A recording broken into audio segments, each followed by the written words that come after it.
2025 সালে অবৈধ পথে ইউরোপে পৌঁছানো অভিবাসীদের তালিকায় শীর্ষে উঠে এসেছেন বাংলাদেশিরা। এমন তথ্য জানিয়েছে জাতিসংঘের শরণার্থী সংস্থা UNHCR এবং ইউরোপীয় সীমান্ত ও উপকূলরক্ষী সংস্থা ফ্রন্টেক্স।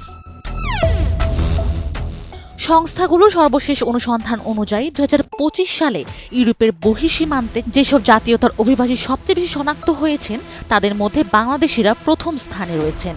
এই তালিকায় বাংলাদেশের পরেই রয়েছে মিশর ও আফগানিস্তান। ফ্রন্টেক্স জানায় 2025 সালে প্রথম 11 মাসে ইউরোপীয় ইউনিয়নের বিভিন্ন সীমান্তে বাংলাদেশি নাগরিকদের অনিয়মিত সীমান্ত অতিক্রমের ঘটনা সবচেয়ে বেশি শনাক্ত হয়েছে।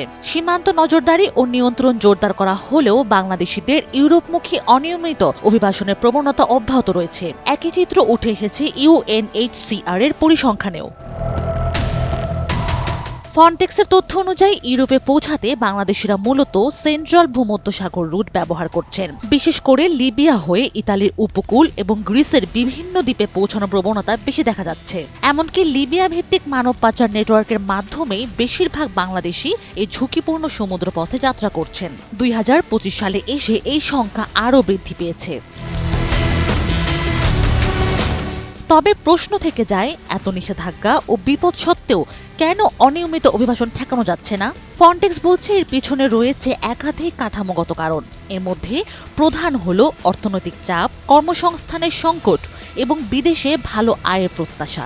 মানব পাচার চক্রগুলো এই দুর্বলতাগুলোর সুযোগ নিয়ে ইউরোপে পৌঁছানোর আশ্বাস দিয়ে বাংলাদেশিদের বিপজ্জনক যাত্রায় প্রলুব্ধ করছে।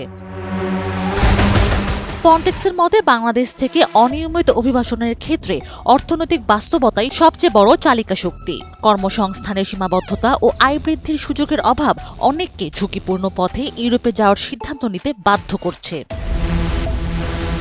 তাই কেবল সীমান্ত নিরাপত্তা জোরদার করে অনিয়মিত অভিবাসন ঠেকানো সম্ভব নয়। যতদিন পর্যন্ত অর্থনৈতিক সংকট, কর্মসংস্থানের অভাব এবং মানব পাচার নেটওয়ার্ক সক্রিয় থাকবে ততদিন বাংলাদেশিদের ইউরোপমুখী ঝুঁকিপূর্ণ যাত্রা অব্যাহত থাকার আশঙ্কা করছে সংশ্লিষ্টরা।